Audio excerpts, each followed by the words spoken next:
ವೀಕ್ಷಕರೆಲ್ಲರಿಗೂ ಸಾಪ್ತಾಹಿಕ ಭವಿಷ್ಯವಾಣಿ ವಿಶೇಷ ಕಾರ್ಯಕ್ರಮಕ್ಕೆ ಸ್ವಾಗತ. ಸ್ನೇಹಿತರೆ, ನವೆಂಬರ್ ತಿಂಗಳ ಮೊದಲ ವಾರದಲ್ಲಿ ಗಜಕೇಸರಿ ರಾಜಯೋಗವು ಬಲಶಾಲಿಯಾಗಿರಲಿದೆ. ಈ ವಾರದ ಆರಂಭದಲ್ಲಿ ಚಂದ್ರನು ಮೇಷರಾಶಿಯಲ್ಲಿ ಚಲಿಸಲಿದ್ದಾನೆ ಮತ್ತು ಇದರ 4ನೇ ಮನೆಯಲ್ಲಿ ಗುರು ಗ್ರಹವು ಚಲಿಸುವುದು.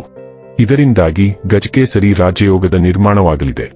ಜ್ಯೋತಿಷ್ಯ ಶಾಸ್ತ್ರದಲ್ಲಿ ಗಜಕೇಸರಿ ಯೋಗವನ್ನು ಬಹಳ ಪ್ರಭಾವಶಾಲಿಯಾದ ಯೋಗ ಎಂದು ಹೇಳಲಾಗುತ್ತದೆ. ಈ ರಾಜಯೋಗವು ವ್ಯಕ್ತಿಯ ಅದೃಷ್ಟದ ಬಾಗಿಲನ್ನು ತೆರೆಯುವುದು. ಈ ರಾಜಯೋಗದ ಪ್ರಭಾವದಿಂದಾಗಿ ನವೆಂಬರ್ ತಿಂಗಳ ಮೊದಲ ವಾರದಲ್ಲಿ ಕೆಲವು ರಾಶಿಗೆ ಸೇರಿದ ಜನರು ವೃತ್ತಿ ಜೀವನದಲ್ಲಿ ಯಶಸ್ಸು ಪಡೆಯುವುದರೊಂದಿಗೆ ದೊಡ್ಡ ಆರ್ಥಿಕ ಲಾಭವನ್ನು ಸಹ ಪಡೆಯುವ ಸಂಭವವಿದೆ. ಜೊತೆಗೆ ನ್ಯಾಯಾಲಯಕ್ಕೆ ಸಂಬಂಧಿಸಿದ ಪ್ರಕರಣದಲ್ಲಿ ನಿಮಗೆ ಯಶಸ್ಸು ದೊರಕಲಿದೆ. ನವೆಂಬರ್ 3ರಿಂದ ನವೆಂಬರ್ 9ರವರೆಗಿನ ಮೇಷರಾಶಿಯವರ ಭವಿಷ್ಯವನ್ನು ತಿಳಿದುಕೊಳ್ಳೋಣ. ಈ ವಾರ ಮೇಷರಾಶಿಯವರ ಫಲಾಫಲಗಳೇನು, ಗ್ರಹಗತಿಗಳು ಹೇಗಿರಲಿವೆ, ಕೌಟುಂಬಿಕ ಸಾಮಾಜಿಕ ಜೀವನ ಹಾಗೂ ವ್ಯಾಪಾರ ವಹಿವಾಟು ಹೇಗೆ ನಡೆಯಲಿದೆ, ಅಲ್ಲದೆ ಯಾವೆಲ್ಲ ಸಮಸ್ಯೆಗಳು ನಿಮ್ಮನ್ನು ಈ ಸಾಪ್ತಾಹಿಕದಲ್ಲಿ ಕಾಡಲಿವೆ, ಅವುಗಳಿಗೆ ಪರಿಹಾರಗಳೇನು ಎಂಬುದನ್ನು ತಿಳಿಯಲು ಈ ವಿಡಿಯೋವನ್ನು ಸಂಪೂರ್ಣವಾಗಿ ವೀಕ್ಷಿಸಿ. ನೀವಿನ್ನೂ ನಮ್ಮ ಚಾನೆಲ್ ಸಬ್ಸ್ಕ್ರೈಬ್ ಮಾಡದೇ ಇದ್ದರೆ ಕೂಡಲೇ ನಮ್ಮ ಚಾನೆಲ್ ಸಬ್ಸ್ಕ್ರೈಬ್ ಮಾಡಿ. ಹೆಚ್ಚಿನ ವಿಡಿಯೋ ಅಪ್ಡೇಟ್ಗಾಗಿ ಪಕ್ಕದ ಬೆಲ್ ಐಕಾನ್ ಬಟನ್ ಕ್ಲಿಕ್ ಮಾಡಿ. ವಂಶ ಪಾರಂಪರ್ಯ ಜ್ಯೋತಿಷ್ಯರು ನಂಬರ್ 1 ವಶೀಕರಣ ಸ್ಪೆಷಲಿಸ್ಟ್. ವೃತ್ತಿ, ಉದ್ಯೋಗ, ಮದುವೆ, ಹಣಕಾಸಿನ ಸಮಸ್ಯೆ, ವ್ಯಾಪಾರ, ಆರೋಗ್ಯ ಸಮಸ್ಯೆಗಳಿಗೆ ಫೋನಿನ ಮೂಲಕ ಪರಿಹಾರ. ಇಂದೇ ಕರೆ ಮಾಡಿ. ಸ್ನೇಹಿತರೆ, ಚಂದ್ರ ರಾಶಿಗೆ ಸಂಬಂಧಿಸಿದಂತೆ ಶನಿ 12ನೇ ಮನೆಯಲ್ಲಿರುವುದರಿಂದ ಈ ರಾಶಿ ಚಕ್ರದ ವೃದ್ಧರು ಈ ವಾರವಿಡೀ ತಮ್ಮ ಆರೋಗ್ಯದ ಬಗ್ಗೆ ವಿಶೇಷ ಕಾಳಜಿ ವಹಿಸಬೇಕು.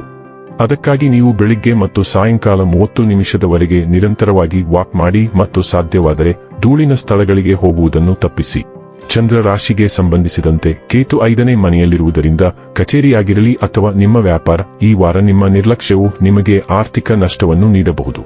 ಆದ್ದರಿಂದ ಅವಸರದಲ್ಲಿ ಏನನ್ನು ಮಾಡುವುದನ್ನು ತಪ್ಪಿಸಿ ಪ್ರತಿಯೊಂದು ಕೆಲಸವನ್ನು ಸರಿಯಾಗಿ ಮಾಡಿ. ನಿಮ್ಮ ಹೊಸ ಯೋಜನೆಗಳಿಗಾಗಿ ನಿಮ್ಮ ಪೋಷಕರನ್ನು ವಿಶ್ವಾಸಕ್ಕೆ ತೆಗೆದುಕೊಳ್ಳಲು ಇದು ಸರಿಯಾದ ಸಮಯ. ಇದಕ್ಕಾಗಿ ನಿಮ್ಮ ಯೋಜನೆಯ ಬಗ್ಗೆ ನೀವು ಮೊದಲಿನಿಂದಲೂ ನಿಮ್ಮ ಪೋಷಕರಿಗೆ ಹೇಳಬೇಕಾಗುತ್ತದೆ ಮತ್ತು ಅದರ ಬಗ್ಗೆ ಅವರ ಅಭಿಪ್ರಾಯಗಳನ್ನು ಪಡೆಯಬೇಕು. ಕೆಲಸದಲ್ಲಿ ಈ ವಾರವು ನಿಮ್ಮ ಸಾಮರ್ಥ್ಯದ ಪರೀಕ್ಷೆಯನ್ನು ತೆಗೆದುಕೊಳ್ಳುತ್ತದೆ ಎಂದು ಸಾಬೀತಾಗುತ್ತದೆ.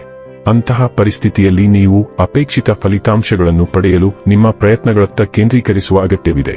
ಇದಕ್ಕಾಗಿ ನೀವು ನಿಮ್ಮ ಹಿರಿಯರ ಅನುಭವಗಳನ್ನು ಸಹ ಬಳಸಬಹುದು. ಈ ವಾರ ಶಿಕ್ಷಣದಲ್ಲಿ ಯಶಸ್ಸನ್ನು ಸಾಧಿಸಲು ನಿಮ್ಮ ಗುರಿಗಳಿಗೆ ನೀವು ಬದ್ಧರಾಗಿರಬೇಕು. ಅಂತಹ ಪರಿಸ್ಥಿತಿಯಲ್ಲಿ ನಿಮ್ಮ ಕಂಪನಿಯನ್ನು ಸುಧಾರಿಸುವ ಮೂಲಕ ತಾವು ಮಾತ್ರವಲ್ಲದೆ ನಿಮ್ಮನ್ನು ಸಹ ತಪ್ಪು ವಿಷಯಗಳ ಅಭ್ಯಾಸದಲ್ಲಿ ತೊಡಗಿಸುವಂತಹ ಜನರಿಂದ ದೂರವಿರಬೇಕು.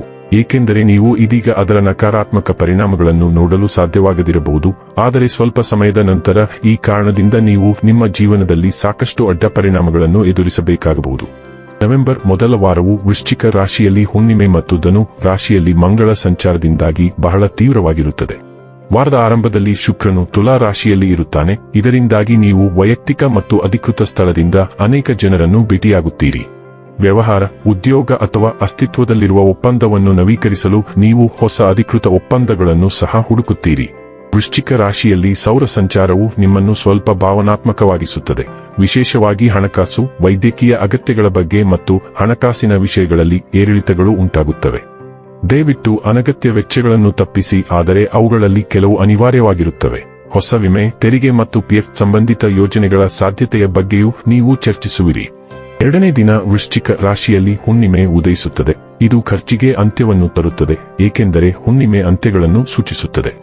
ಇದು ಸಂಕೀರ್ಣ ಸಮಯ, ಏಕೆಂದರೆ ನೀವು ನಿಮ್ಮ ಬಗ್ಗೆ ಮತ್ತು ನಿಮ್ಮ ಮೌಲ್ಯಗಳ ಬಗ್ಗೆ ಸ್ವಲ್ಪ ನಿರಾಶೆಗೊಳ್ಳುವಿರಿ, ಆದರೆ ಇದು ನಿಮ್ಮನ್ನು ಸುಧಾರಿಸಿಕೊಳ್ಳಲು ಸಹ ಉತ್ತಮ ಸಮಯ. ನಿಮಗೆ ಸಹಾಯ ಮಾಡದ ಕೆಲವು ಹಳೆಯ ಆರ್ಥಿಕ ಅಭ್ಯಾಸಗಳನ್ನು ನೀವು ಬಿಡುತ್ತೀರಿ. ದಯವಿಟ್ಟು ನಿಮ್ಮ ಆಹಾರ ಕ್ರಮದ ಬಗ್ಗೆ ಕಾಳಜಿ ವಹಿಸಿ, ಏಕೆಂದರೆ ಆಹಾರ ಸಂಬಂಧಿತ ಸಮಸ್ಯೆಗಳ ಸಾಧ್ಯತೆಗಳಿವೆ. ಈ ಹುಣ್ಣಿಮೆಯ ದಿನದಂದು ಕೆಲವು ಕೌಟುಂಬಿಕ ಕಾರ್ಯಕ್ರಮಗಳು ಸಹ ಕೊನೆಗೊಳ್ಳುತ್ತವೆ. ಮಂಗಳ ಗ್ರಹವು ನಿಮ್ಮ 9ನೇ ಮನೆಗೆ ಪ್ರವೇಶಿಸುತ್ತದೆ, ಆದ್ದರಿಂದ ನೀವು ಬೆಳೆಯುವ ಮತ್ತು ಸಾಹಸಮಯರಾಗುವ ಬಯಕೆಯನ್ನು ಹೊಂದಿರುತ್ತೀರಿ. ನೀವು ಯಾವುದೇ ನಿಯಮಗಳು ಅಥವಾ ನಿರ್ಬಂಧಗಳನ್ನು ಇಷ್ಟಪಡುವುದಿಲ್ಲ ಮತ್ತು ಅದು ನಿಮ್ಮನ್ನು ಬಂಡಾಯಗಾರನನ್ನಾಗಿ ಮಾಡಬಹುದು, ಆದರೆ ನಿಮ್ಮ ಸುತ್ತಲಿನ ಎಲ್ಲರಿಗೂ ನೀವು ಗೌರವವನ್ನು ನೀಡುವುದನ್ನು ಖಚಿತಪಡಿಸಿಕೊಳ್ಳಿ. ಅಧಿಕೃತ ಅಥವಾ ಅನಧಿಕೃತವಾಗಿರಬಹುದು. ವಿದೇಶಿ ಸಹಯೋಗಗಳು ಮತ್ತು ಜಾಗತಿಕ ಉದ್ಯಮಗಳು ಸಹ ದೂರದ ಪ್ರಯಾಣಗಳನ್ನು ಹೊಂದಿರುತ್ತವೆ. ಬುಧನು ಧನು ರಾಶಿಯ ಮೂಲಕ ಚಲಿಸುತ್ತಿರುವುದರಿಂದ ಈ ಸಂಚಾರವು ಬರವಣಿಗೆ, ಪ್ರಕಟಣೆ ಮತ್ತು ಕಲಿಕೆಗೆ ಕೆಲವು ಅವಕಾಶಗಳನ್ನು ನೀಡುತ್ತದೆ. ನೀವು ಆಧ್ಯಾತ್ಮಿಕ ಪ್ರವೃತ್ತಿಯನ್ನು ಸಹ ಹೊಂದಿರುತ್ತೀರಿ, ಆದರೆ ಬಂಡಾಯದ ರೀತಿಯಲ್ಲಿರುತ್ತೀರಿ. ಆದ್ದರಿಂದ ದಯವಿಟ್ಟು ನಿಮ್ಮ ಮಾರ್ಗದರ್ಶಕರು, ಶಿಕ್ಷಕರು ಮತ್ತು ಗುರುಗಳೊಂದಿಗೆ ಮಾತನಾಡುವಾಗ ಅದನ್ನು ನೋಡಿಕೊಳ್ಳಿ. ಇನ್ನು ಕೊನೆಯದಾಗಿ ಮಾಡಿಕೊಳ್ಳಬೇಕಾದ ಉಪಾಯಗಳ ಕುರಿತು ನೋಡುವುದಾದರೆ ಪ್ರತಿದಿನ 27 ಬಾರಿ ಓಂ ಭೂಮಾಯ ನಮಃ ಎಂದು ಜಪಿಸಿ. ವೀಕ್ಷಕರೇ, ಇದಾಗಿತ್ತು ಮೇಷರಾಶಿಯ ಜಾತಕದವರ ನವೆಂಬರ್ 3 ರಿಂದ ನವೆಂಬರ್ 9 ರವರೆಗಿನ ಫಲದ ಮಾಹಿತಿ ಇಷ್ಟವಾದರೆ ವಿಡಿಯೋವನ್ನು ಲೈಕ್ ಮತ್ತು ಶೇರ್ ಮಾಡಿ. ಹಾಗೆ ಚಾನೆಲ್ ಸಬ್ಸ್ಕ್ರೈಬ್ ಮಾಡುವುದರ ಜೊತೆಗೆ ನಿರಂತರ ವಿಡಿಯೋ ಅಪ್ಡೇಟ್ಸ್ಗಳಿಗಾಗಿ ಪಕ್ಕದ ಬೆಲ್ ಐಕಾನ್ ಕ್ಲಿಕ್ ಮಾಡಿ.